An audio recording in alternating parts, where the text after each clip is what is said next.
So, what you're about to watch here, after this intro by me, is an 11-minute film. It's not a film that I shot, it's not a film that I produced, it's not a film that I starred in, which will become more evident as you watch the film. What you're about to watch is an 11-minute film that was filmed in 1903.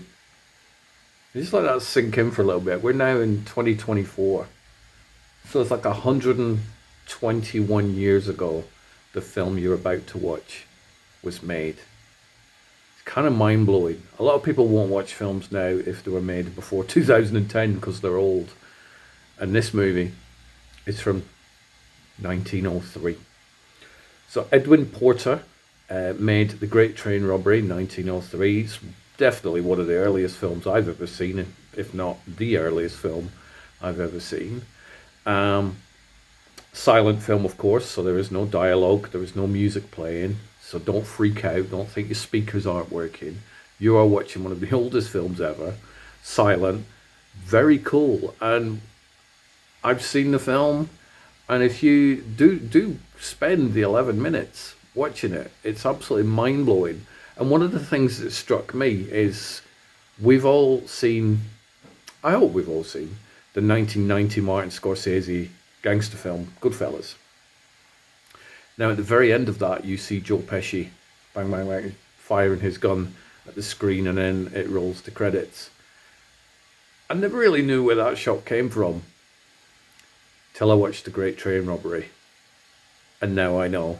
And I know that Martin Scorsese is a huge fan of classic movies and the black and white era and pre-code films and all that sort of stuff. But until today, I never knew where that Joe Pesci shot came from. So watch it for that. Just take 11 minutes out of your day, probably a little longer than 11 minutes because I've chatted for a couple of minutes, but just take some time out and just take a trip back and watch The Great Train Robbery. Now, why is it on my YouTube channel? Good question. One, because I think you should watch it. Two, each year, the American Film Institute, or Library of Congress, I believe it is, they take 25 pieces of film and they preserve them. And they allow them to be reused, copyright free. So YouTube, if you're watching this, don't freak out at me. I've not ripped off somebody else's film. You're allowed to use it.